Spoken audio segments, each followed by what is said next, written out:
인사하겠습니다. 사랑합니다. 축복합니다. 네, 감사합니다. 네, 오늘 본문의 말씀으로 우리가 신약 성경 공부 계속하고 있습니다. 19번째 시간인데요. 마태복음 23장을 이제 공부하도록 하겠습니다. 마태복음도 이제 얼마 남지 않았습니다. 오늘 제목은 낮아지면 높아지는 신앙 원리, 이렇게 한번 잡아봤습니다. 여러분, 마태복음 23장 전체를 보시면 예수님은 성품, 내면의 의로움보다 외적으로 드러나는 율법적인 의식만을 우선시하는 종교 지도자들을 꾸짖으시고 책망하셨습니다. 오늘 23장의 핵심입니다. 이게 내적인 것보다 외적인 것을 드러내는 것에 대한 경계를 하셨다라는 것입니다. 그리고 이제 또 한 부분은 마태복음 23 끝에 보면 예수님의 공생의 사역이 끝났다라는 점에서 매우 중요합니다. 왜냐하면 예수님은 24장부터 이제 고난의 길, 십자가의 길을 준비하시고 그 길을 묵묵히 걸어가시게 됩니다. 오늘 이제 마태복음 23장은 크게 두 부분으로 나눌 수 있습니다. 첫 부분은 1절부터 36절까지 서기관과 바리새인에 대한 비판이 나옵니다. 예수님은 서기관과 바리새인들을 향하여 책망을 하시는데요.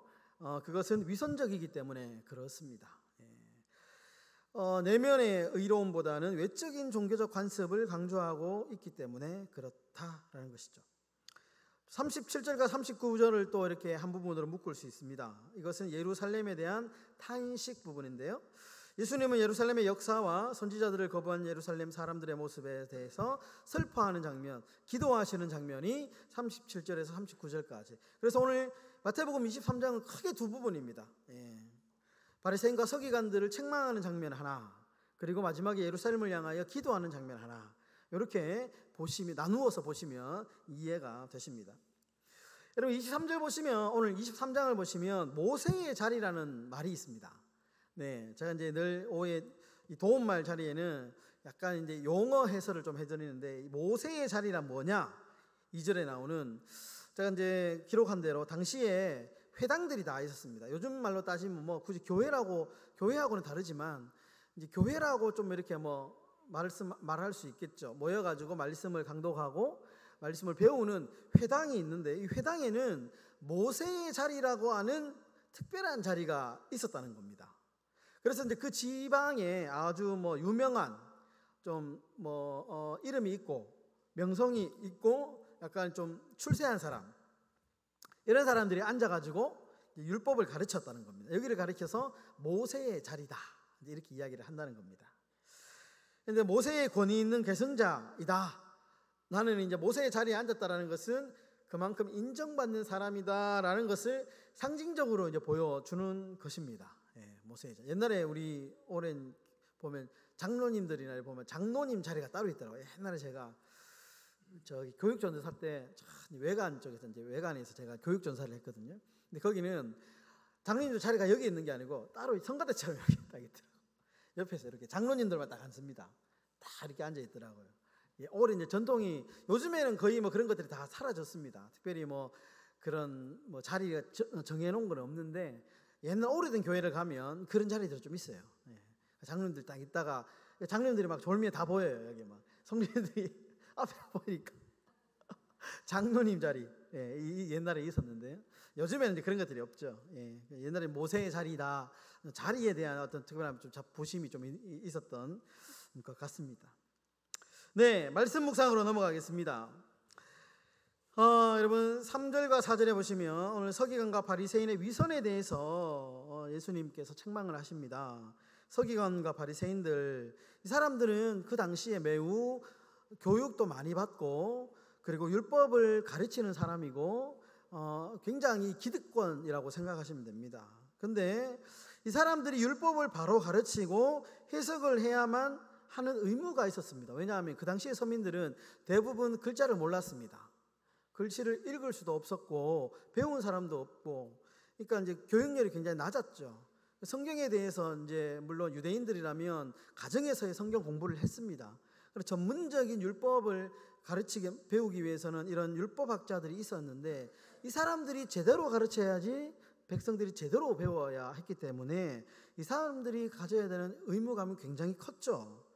근데 그럼에도 불구하고 율법을 그냥 말과 행동이 그냥 말로만 가르치는, 율법을 말하면서도 율법을 지키지 않고 자신의 경건을 내보이거나 과시하려는 유혹을 우리가 늘 경계해야 됩니다. 그래서 우리가 사실은 이제 그리스도인이라고 부르지 않습니다. 그리스도인은 세상을 향하여 가르치는 존재입니다. 우리가 꼭 뭐 강단에 서가지고 이렇게 가르치는 게 아니고요.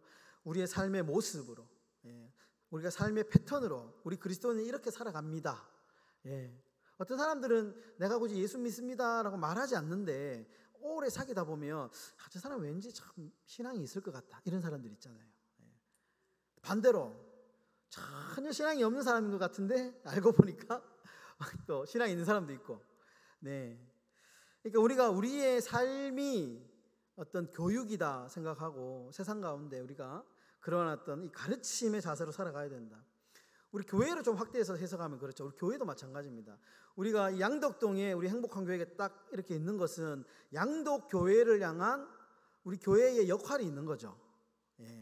우리끼리 예배 잘 드리고 은혜 받고, 요거는 1차적인 거고요. 우리가 이 지역 가운데 우리 주변의 세상과 소통하는 행복한 교회잖아요. 양덕동에 우리가 선생의 자리가 있다라는 겁니다. 매우 중요하다라는 것이죠. 바리새인들은 사람을 의식하며 자신을 드러냈다라는 겁니다. 여러분, 사람은 참 자기중심적인 경향이 있습니다. 저도 그렇고요.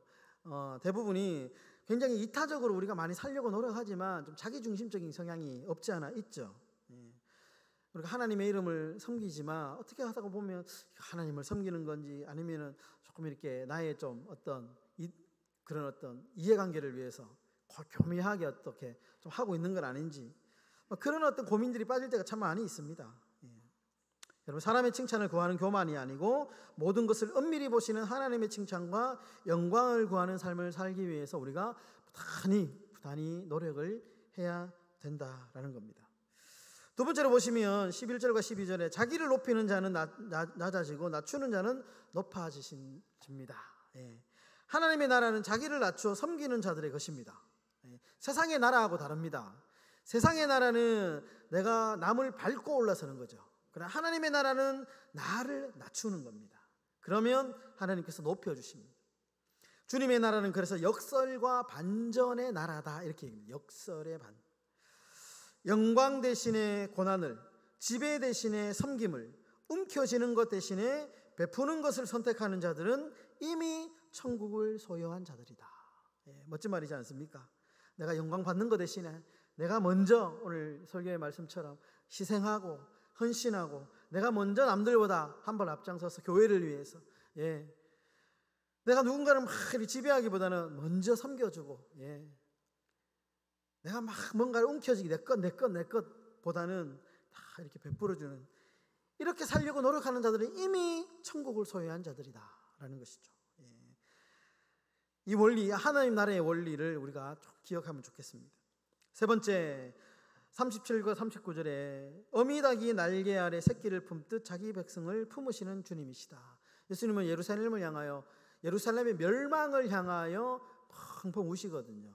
우시면서 이런 표현을 하십니다. 어미닭이 날개 아래 새끼를 품듯이 자기 백성을 품으시고 우셨다라는 것입니다. 하나님은 자기 백성을 돌보기 위해 많은 선지자를 보내셨습니다.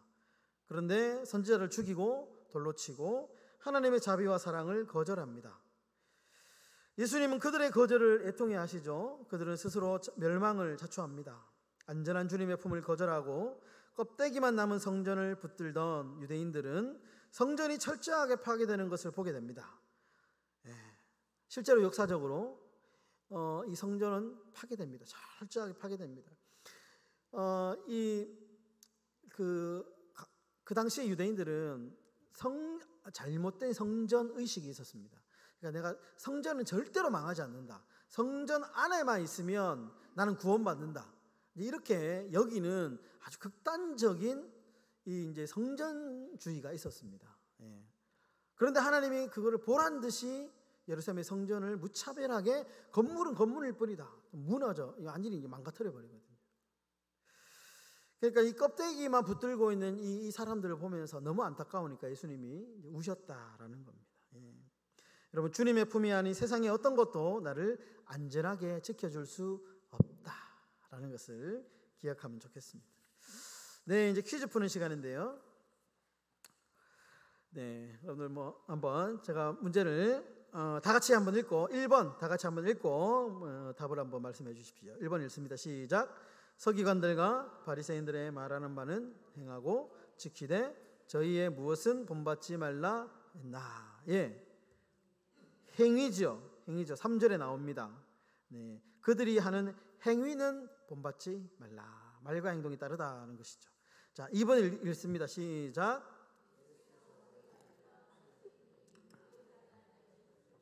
네, 모세의 자리. 예, 아주 이제 자기는 인정받았다. 나는 좀 이렇게 이런 사람이야. 이렇게 이제 하는 거죠. 예. 자, 3번입니다. 읽습니다. 시작.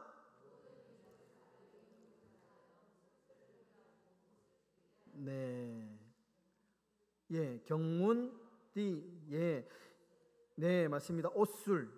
네, 경문띠를 넓게 하고 옷술을 길게 했다. 이제 그 당시에 어떤 이제 좀 율법 이제 바리새인들이나 이런 사람들은 입는 옷들이 이렇게 좀 달랐거든요. 이렇게 보면 쭉 이렇게 뭐 주렁주렁 달고 이런 이제 어떤 옷의 모양의 형태를 지금 이야기하는 겁니다. 자, 4번 읽습니다. 시작. 누구든지 자기 네, 어찌 됩니까? 높아진다. 네, 여러분, 낮추면 높아지는 이 성경의 진리, 우리의 삶의 원리가 되었으면 좋겠습니다. 자, 5번 읽습니다. 시작. 네, 8절에서 10절 보시면 조금 이제 눈여겨 좀 봐야 되는데요. 무엇입니까? 객관식이죠. 아닌 것.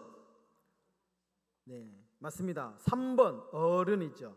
8절부터 10절에 보시면 아비, 선생, 지도자는 다 나오는데 어른은 아닙니다. 그렇죠? 예. 자, 6번으로 넘어가겠습니다. 읽어주십시오. 시작.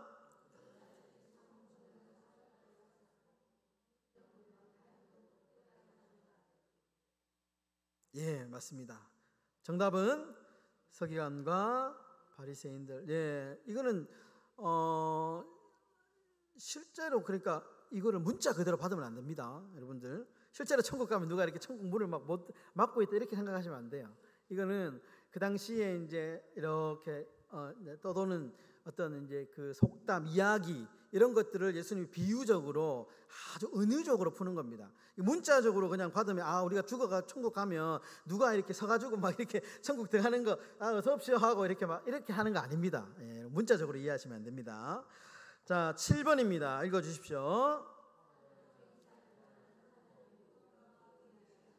예, 하나님의 보좌, 하나님의 보좌와 그 위에 앉으신 이로 맹세함이니라. 네, 8번입니다. 읽어주십시오. 네, 회칠한 무덤 같다. 회칠한 무덤. 네, 9번입니다. 읽겠습니다. 맹인된 인도자여. 네, 하루살이. 네, 하루살이. 이것도 이제 속담입니다. 그 당시에 우리가 언뜻 보면 못 알아듣겠잖아요. 이런 무슨 말인지. 당시에 이제 예수님은 말씀을 전하실 때 다양한 당시에 속담, 뭐 구전 이런 것들을 이렇게 사용하시면서 하나님의 말씀을 전하셨거든요. 그래서 맹인의 인도자는 하루살이는 걸러내고 낙타는 삼켜도다. 이 말도 이제 어떤 비유의 어떤 이제 그 당시에 이제 사람들이 누구나 들으면 알 수 있는 속담을 통하여서 그들에게 이렇게 이제 이야기를 하시는 것입니다. 10번 읽겠습니다. 시작.